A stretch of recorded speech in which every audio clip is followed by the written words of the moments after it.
Why is it that we sometimes like to keep the good things in our lives to ourselves? Maybe you can relate to this. You find the perfect fishing hole, and you don't want to tell anyone else where it is lest they catch the lunker that you have been after. Or maybe it's you found the perfect thrift store, and every time you walk in, you find the perfect vintage clothing item that you can take home and add to your collection, so you don't want to tell anyone else where that is. Or maybe it's a family recipe that's yours and yours alone. You cook it, you keep it, you share it with no one. Or maybe it's just the restaurant that you always go in and there's never a wait and you get a good meal and you go on your way. With all of these things, there's a complicated calculus that has to take place in our minds. Because if I share with no one and no one goes, I run the risk of not being able to go at all because they no longer exist. And if I share with everyone and everyone goes, I may lose the benefit that I was after in the first place. And so we have to decide, what do we do with the good things that we have? This is a question that we have today, but it's an age-old problem. In fact, we know it was a question that was on the minds of people in the first century, because today we're going to take a look at the words of Jesus and how he gave instruction to the people on what they should do with the very best things in their lives. Today we're continuing a series called Jesus Among Us.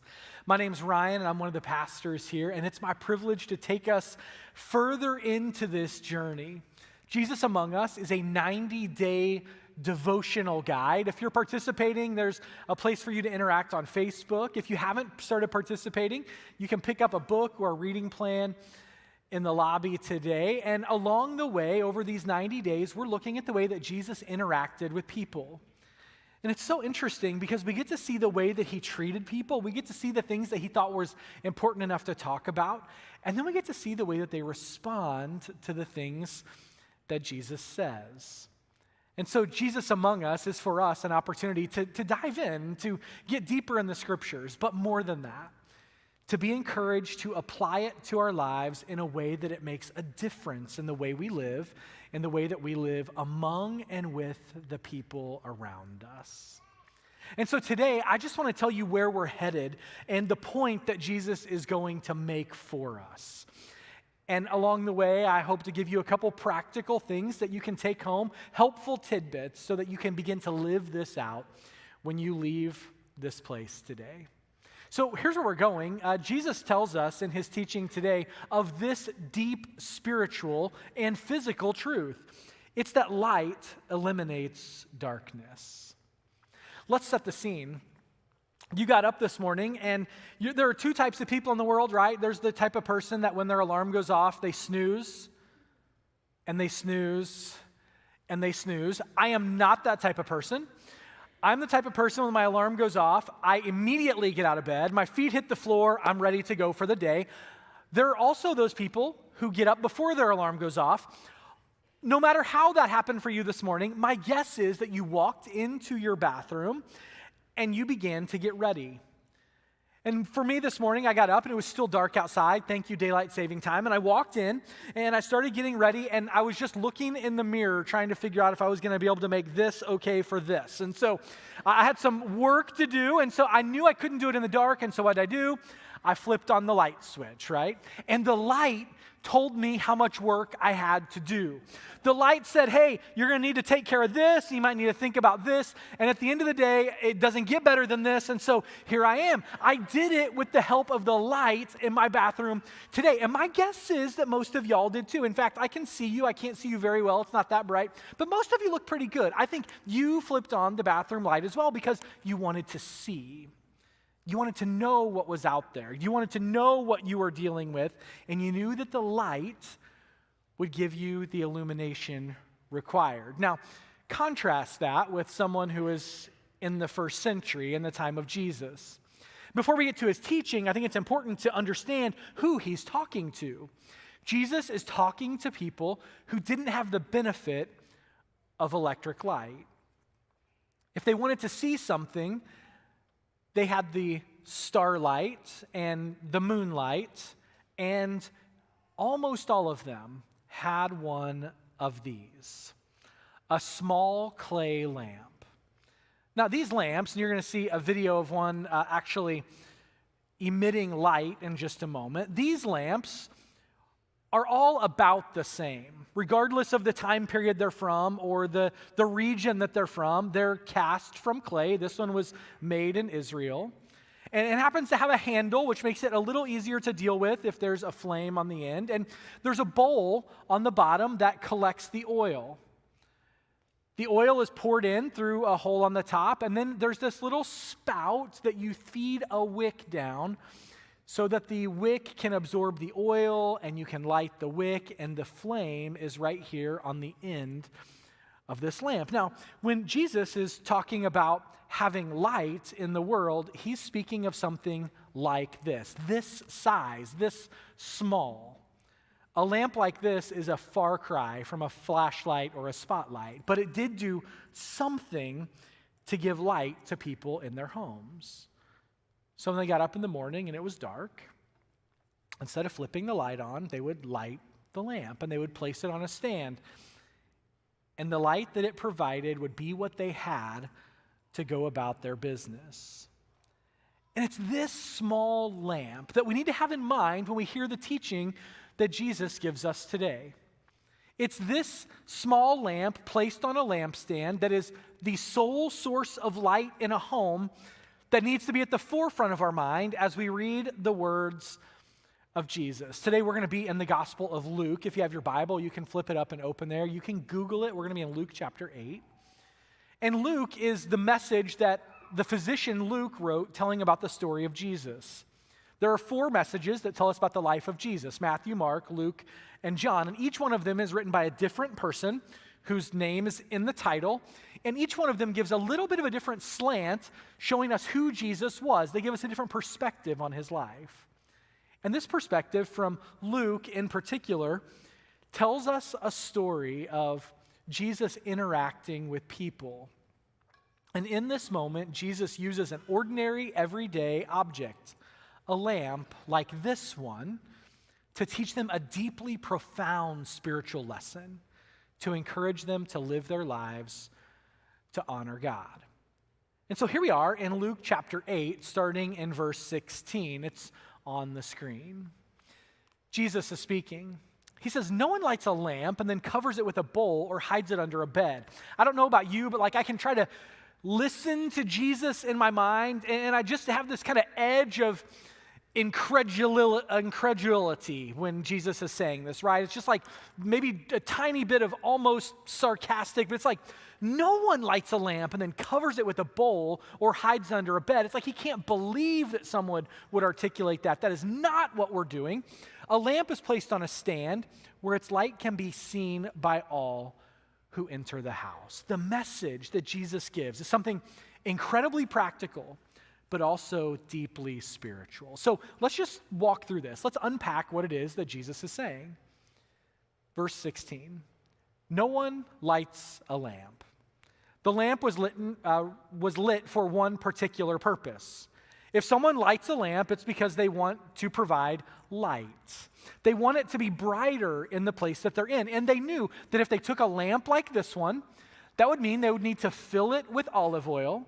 They would need to find a wick. They would need to fish the wick down into the lamp. They would need to wait for the wick to absorb the oil, and then they would light the wick. But their work wasn't over. A lamp like this doesn't burn forever untended. A lamp like this would need to be topped off with oil. A lamp like this would need to have its wick trimmed or fed back down in order to continue to provide the light. It's not as easy as flipping a light switch. It is work. It is effort. Lighting a lamp takes enough effort that you would know that if you were doing it, you were looking for something in particular. You'd be looking for light. Jesus continues, no one lights a lamp and then covers it with a bowl or hides it under a bed. If you went to all this effort, surely you actually wanted the light, right? This message that Jesus is telling us is actually about embracing the purpose of the object. The lamp was meant to give light. so let's let the lamp give light. Now, maybe this gets a little more practical in your house. I don't know if you own a treadmill or not, but if you do, this is not what it's meant to look like, okay? Treadmills are not meant to be closets. Treadmills are not meant to accumulate junk. But this is what we often do.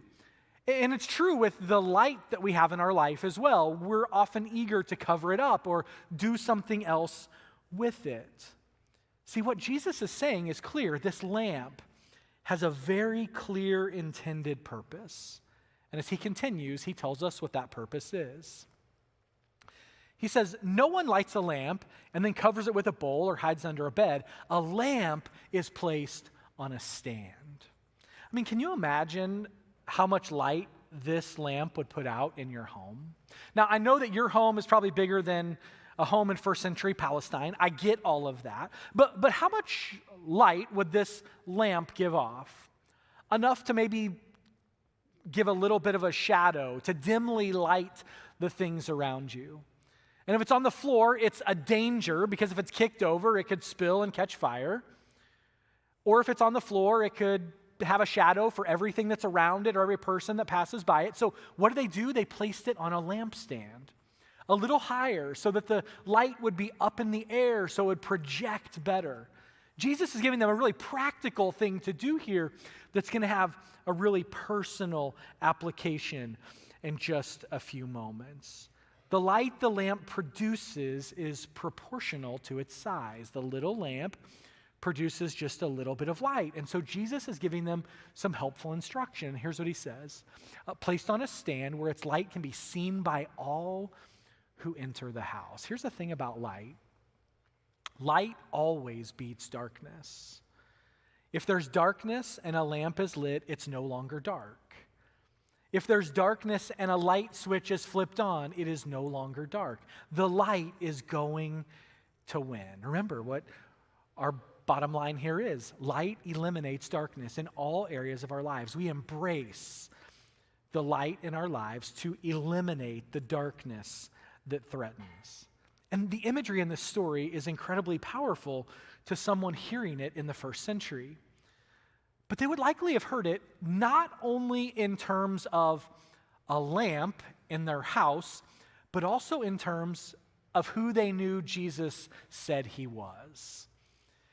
If you remember, Jesus had lots to say about himself. In fact, he gave 7 statements that are called the I am statements that Jesus actually said, I am, and he filled in the blank and he gave an explanation of who he was and what he was doing.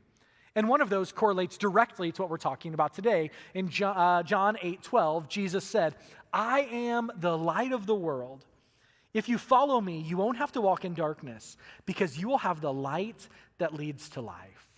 If you're working on putting the pieces together and you're trying to figure out how all this fits together, why the history lesson? Why the housewares up here on the stage? It's because it's more than that. These two pieces come together and connect in a way that our first century problems and our 21st century problems can speak to and help solve each other. It's remembering what Jesus taught about himself, because darkness is a problem that requires solving back then and today. Remember, Israel in the first century was an occupied territory. The world that Jesus was born into was ruled by the Roman government, which meant there were mercenary armies around every corner. It meant the people were oppressed. They were one drought away from starvation. They were desperately looking for something new to provide guidance for them in their life. And because we know of the power of light in our lives, we can remember that in the seasons of darkness that we may experience, that the light of Jesus is a promise that will extinguish the darkness wherever it is that we face it. You know, this is the message of Jesus, to take something that's somewhat basic and turn it into something incredibly profound. He does this through teachings and through parables. And in this moment today, we're reminded that we need to be a light that is shining, because Jesus says to know him is to know light, and to have light is not to hide it, but to put it on a lampstand so that others will see it. And to be an illuminator is to receive the light of Christ and to share it with others, which incidentally, is a lot easier to say than it actually is to do. A recent study by Barna revealed that 56% of U.S. Christian adults view their spiritual lives as entirely private. 56% as entirely private. Now, what does that mean? You wonder, what is that a big deal? Well, here's the thing. Of the people who said their spiritual lives are entirely private, a third of them said that their faith was important to them. So for 2/3 of them, they say it's private, and they actually don't prioritize it. When our faith becomes private, or maybe another word you could use would be to say quiet, we lose the power of the gospel in our lives. When our faith becomes private, we lose the opportunity for the light that is Jesus to illuminate everything that is around us. We need to remember, your faith should be personal, not private. And when this personal faith sinks deep down into who you are, when it gets in your soul and in your bones, it changes the way that you live to the people around you. Which begs the question, how do I, as a teacher or a doctor or a project manager or an engineer or a grandparent or a retiree, how do I, as a student, live this out? And I'm so glad you asked, because I think that there are a couple things that we can do together, even today, helpful steps that you can take to begin letting your light shine. I was recently exposed to a book. The book is called How to Know a Person. And in the book, the author, David Brooks, takes some time to articulate what it looks like to develop relationships. And it's so interesting because so many of the principles he gives for developing relationships with people interpersonally apply to our spiritual lives as well. What does it look like to have a deep, intentional spiritual life that's growing and flourishing? And one of the points he makes that at the first blush doesn't seem that incredible, if you allow it to sink in, actually explains a lot about why we find ourselves in the place we're in. Here's what he wrote. He said, 90% of life is just going about your business. Yes, it is, isn't it? 90% of your life is unloading the dishwasher and folding the laundry and figuring out what in the heck you're going to feed your family for the next week and running errands and going to the store and all of those things. 90% of our life is doing this stuff that is the mundane, everyday tasks that we have to accomplish. And maybe I'm alone here, but for me, going about the mundane is a surefire way for my faith to flounder. Going about the mundane is a surefire way for me to lose sight of the important things in my life. And if I'm spending 90% of my life doing the everyday things, I'm spending 90% of my life not focused on what matters most. Have you ever been there? Have you ever been in that spot where you're just going through the motions, you're getting the stuff done, you're making the money to pay the bills? Have you ever been in that spot? And all of a sudden it dawns on you that the things that matter the most, the things of God in your own life, cultivating a life of prayer, developing a life of service, committing yourself to a life of discipleship and following Jesus, if those things have gotten hard or maybe they've gone away altogether, it's in these moments that we need to find a way to allow who Jesus is to seep into every part of our lives. And so today, I just want to give you two things. And there are two things, again, that you can actually do when you leave here. This is not like, hey, 6 months from now, maybe. No, it's not like that at all. This is really helpful, hands-on stuff that we can begin to do. So two things that you can do to get started. Number one is prioritize your life. And really, this is about asking yourself a question. What are we spending our time doing? Here's what I know to be true, because I know you and because I know me. We are busy people. We allow our calendars to rule and run our lives. Now, don't be elbowing the people around you, because I also know this is true. Oftentimes, there's one person in the family who loves to be busy and loves nothing more to have stuff on the calendar, and there's one who would love nothing more than to quit it all. And here's the beautiful thing about marriage, they fall in love and get married, right? And then they spend the rest of their adult life trying to figure it out. How are we going to make this work? Because we don't see this the same way. And ultimately, I guess you don't have to have all of those pieces connected exactly, but you do need to figure out if Jesus is going to be first. Are you prioritizing your faith life? Are you putting yourself in a position to see and experience and understand the light of Christ in your own life that then makes a difference in the lives of people around you? Are you making space to fill your lamp with oil? Are you making time to feed the wick? Are you making time to tend to the flame to be sure that it continues to glow? And this week, here's something super helpful that you can do. Log on to our website, thesummit.church, go to the events page, and find something to do. Sign up for it. Show up to it. Engage with it and see what you might do in your faith journey, how you might grow, how you might change, what it might do inside of you. Number one, prioritize your life. That was the easy one. Number two, publicize your faith. Here's the thing. I know why when I say that, it causes a little bit of angst inside of you, because you and I have met the same people. They're the people who are weird when it comes to sharing their faith. They're the people who want to jam stuff down your throat. They're the ones with the signs at the football games. They're the ones preaching on the street corners. We've met the same people. But here's the thing. It doesn't have to be like that. You can share your faith in other ways. You can publicize that you're a Jesus follower without being weird about it. It's 100% possible. I shared with you a few weeks ago, I really truly believe that one way that we as people who claim to be followers of Jesus can do that best is by watching what we say, by choosing our words more carefully, by cleaning up our language, or maybe this one just goes right along with it. Maybe by making sure there are things that you don't say. Everything that passes through your mind doesn't need to come out of your mouth. These are ways that we can publicize our faith. And they set us up for opportunities to share with others in non-threatening ways who Jesus is and what he's done. To do things like invite them to church. We have a couple things coming up soon that I'm so excited about. Number one, Easter is coming. And did you know this? There are people who are expecting to be invited to Easter by someone in their life. So let me just offer this encouragement as an aside. Don't disappoint them. Invite them to Easter. Ask them to come and join you at the summit. We make it really easy for you. First of all, Saturday night, we have a 3 o'clock and a 5 o'clock service, and in the middle, we're doing a helicopter Easter egg drop. It's going to be so fun. I'm fired up to be there and to watch it, but it's not for me in that sense. It's for me to use as a tool to invite my neighbors.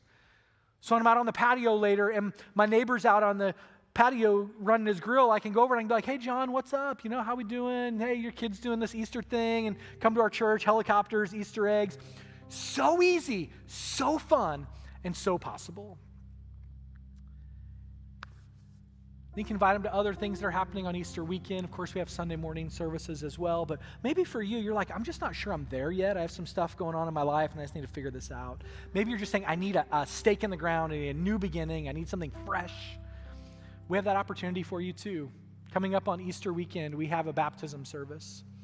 And maybe for you, you need to be baptized, or maybe you need to reaffirm your baptism with something that's really public for you to say, hey, this is it. I'm starting over. From this moment forward, my light is shining. We want to provide you with that. We'd love to talk about that and have that kind of conversation with you. But here's the thing. I know you're already doing this. You're already living all of this out. You know how I know?